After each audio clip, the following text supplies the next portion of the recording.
Okay, after that stand-up act, now we have Kroeger. And he is ready for questions. Where would like to start? We'll go right here on the left side, third row. Billy Jones, KCOU Columbia. Kai, I mean, your punting's obviously awesome, but we've also seen you drop some dimes on some fake punts. Curious, how far down the quarterback depth chart are you? I think it's a very unofficial number, but whatever, I think it'd be, like 6 probably right now, 5 or 6. But I'm definitely ready if they need somebody. Right side, second row.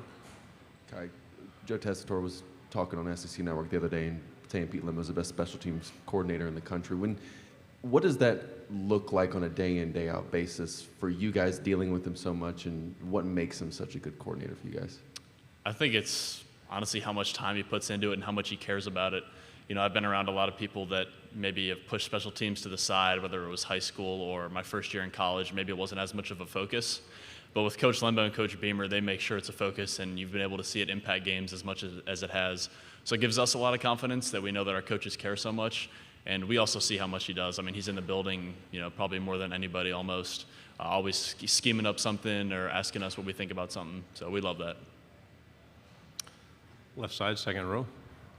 Yeah, well, what's it like? I mean, you said they have they've shown that it's important, special teams and everything. I mean, I guess it also kind of says that the fact that you're here representing South Carolina Media Days was like being here and representing the school as a punter. Yeah, it's honestly breathtaking. I'm so grateful to be here.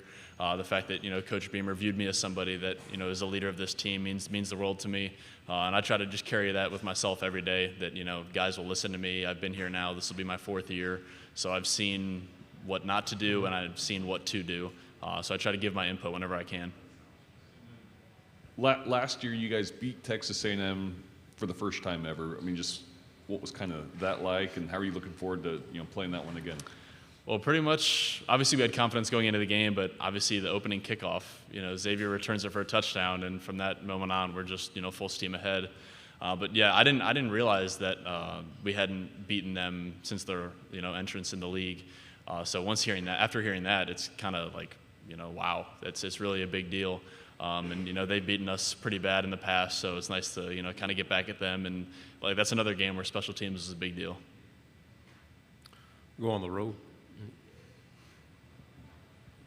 Speaking on games where special teams was a big deal, your performance in that Clemson game was unreal. Could you talk us through what that was like? I mean, you just kind of get on a heater in a game like that? Like, is the confidence flowing? Or what's that like for a punter when you're going out there knowing you're going to put it where it needs to be? Yeah, I mean, that's kind of like you almost just like want to give it the MJ shrug, right? So many things just go your way. And obviously, I can do my part to control the distance as much as I can and try to hit backspin and such. But it kind of just seemed like every punt would just go exactly where we wanted it and have the right bounce. There were a few of them that maybe were a little bit more like stingers, so I need to get those up more. But yeah, it definitely was an unbelievable game. Front row. Guy, we've talked to Coach Lumbo about it, but as a specialist, how has things changed just with players, the perception of wanting to be in that special teams meeting room, say maybe, compared to when you were a freshman back in 2020? Yeah, it's honestly done a complete 180. I look back at my freshman year, there were guys that maybe were turning the shoulder to special teams or not wanting to be on units, whereas now Coach Limbo, can't stop guys from coming into his office, asking him if they can be on punt or kickoff return, whatever. And that gives us a lot of confidence as specialists because we know that, whether it's the guy blocking for me or the guy covering Mitch's kicks, they want to be there 100%, and it's not somebody that's giving half effort. Right side. Dan Peck, ESPN 106.7 in Auburn. Are there any other punters or kickers, specialists that you're close to around college football or guys who have moved on to the league? Yeah, I'd say we all generally know each other just from high school camps. So I know the Mizzou kicker, Harrison Mevis, we kind of went through the whole ranking camps and stuff together. So we're pretty close. And a lot of casual friends, I'd say, where you talk to them before and after the game. But I don't talk to too many people unless, like I said, it's at a game or a camp, just because, we're across the country. Front row.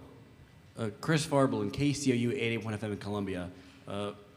The SEC recently changed their rules on roughing the punter to where if the punter is at least 5 yards away from where they were standing at the start of the play, there won't be any penalty called. Of course, that's different from the Mizzou Kentucky game last year. Oh yeah. I just want to ask, How do you feel about this rule? Do you feel that it's dangerous, or do you think do you think it's better or worse for the sport? This is my first time hearing about it. I had no idea that was put into play.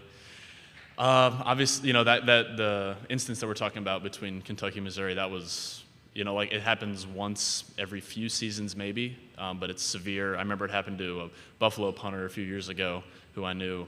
But I think, obviously, as a punter, I'm trying to look at what we can do to make it safer for us because we are defenseless, and we do have pads on, but I'm not the same athlete as pretty much everybody on the football field, even though I try to be sometimes. But yeah, I think I definitely have to look more into it just to kind of learn more about it. But as long as there's still something in play protecting us, then it should be okay. Because there are freak instances that happen like that where, a punter has to try to make a play because the snap went over his head or something. And so I could see where they're coming from that point. Right side. It was an exciting season last year for South Carolina, a couple of really memorable wins. Anything that really stands out, a game that you feel like you'll remember for a long time or you'll be telling people about decades from now? Yeah, you could probably pick a handful of games, but definitely the Clemson game. Just, we won by 1 point, which I feel like that did it justice almost. But also the rivalry, it's like pure hatred almost. And I came from a place where there was rivalries, but it wasn't that serious, so I didn't really understand it. And you come here, and it's like you do not talk to anybody that wears orange. But yeah, that game was unbelievable, especially being able to contribute the way I did was awesome. So that game I'm not going to forget forever, for sure. Left side. As a team, what do you feel like contributed to your guys' success overall last year, and then what do you feel like needs to happen to keep that train going this year? I think it starts with Coach Beamer and kind of the attitude and accountability that he brings to the team.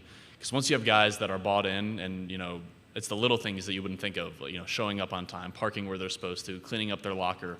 Once that stuff has gotten better every single year, and we've done better every single year. So it's a lot of times the little things that I've noticed. And now more guys are being vocal, being leaders, and it just keeps everyone in check. It keeps everyone focused on the main goal. Final question, front row. Last year, DK said that he won media day as far as the outfit. How would you compare yourself? I mean, you're holding it down for the specialists as well. How would you compare yourself, Spencer, and against Tonka? I'd like to think that I might have the edge a little bit. I try to spice it up as much as I can. I like, obviously, the pink colors. My guy Brent Skinner hooked me up pretty good. But yeah, I think I can let everyone do the talking, but I'd like to think that I might be up at the top. Kai, thank you very much. Thank you. Good luck this season.